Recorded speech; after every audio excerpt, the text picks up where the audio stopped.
Moja ya tabia ambayo imekuwa ni changamoto kubwa sana kwa baadhi ya watu hasa katika eneo zima la fedha ni tabia ya kufanya manunuzi bila kuwa na mpangilio. Tunasema impromptu purchase. Tabia hii unakuta kuna mtu amepata pesa au unakuta mtu amepokea mshahara wake, unakuta mtu ameshapata faida kutoka katika biashara yake.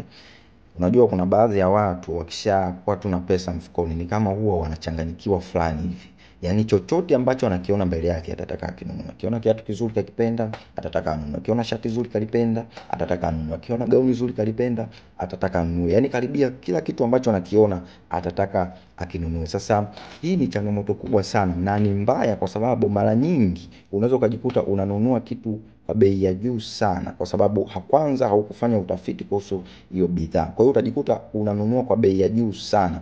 Na kwa sababu umekipenda tu ghafla na uko tayari kukikosa, bei yoyote ambayo unatajiwa utakuwa radhi kuitoa na ili uweze kupata hiyo bidhaa. Lakini kitu kingine ni kwamba unaweza kujikuta unanunua kitu ambacho kina ubora wa chini sana. Kwa hiyo ni vizuri kuwa makini sana na hii tabia ya impromptu purchase. Kwa hiyo sasa nini unatakiwa kufanya? Unatakiwa kufanya ni kwamba kwanza unapotaka kwenda kufanya manunuzi ya aina yoyote ni vizuri ukaandaa orodha ya vitu ambavyo unataka kuvinunua.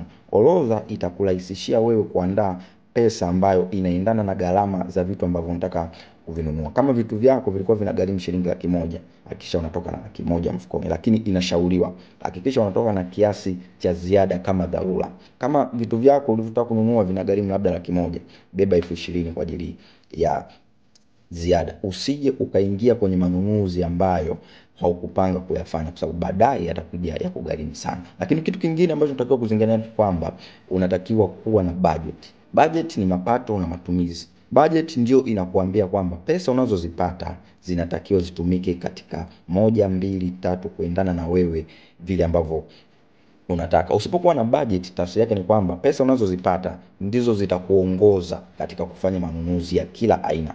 Ni hatari sana kuongozwa na pesa katika kufanya manunuzi. Mara nyingi unaweza kujikuta unabakia mfuko mtupu. Mara nyingi unaweza kujikuta unakuwa hauna kitu mfukoni kwa sababu wewe hauna budget. Pesa unazozipata ndizo zinakuongoza katika kufanya manunuzi. Hii ni hatari sana. Lakini tupo na tunaelekea katika ulimwengu wa cashless society. Yaani mambo ya kutembea na pesa mfukoni yanaenda kuisha. Yapo na yanaenda kuisha. Huko mbeleni tutajikuta kwamba pesa tunazo kwenye simu, pesa tunazo benki. Kwa hiyo nini kinahitajika? Kinachohitajika hapa ni nidhamu ya fedha. Unatakiwa kuwa na nidhamu ya fedha.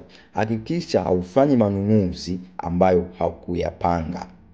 Hii itakusaidia sana kupunguza gharama, kupunguza matumizi yasiyo na lazima na kupata kiasi ambacho kitakusaidia kuongeza akiba katika hazina yako.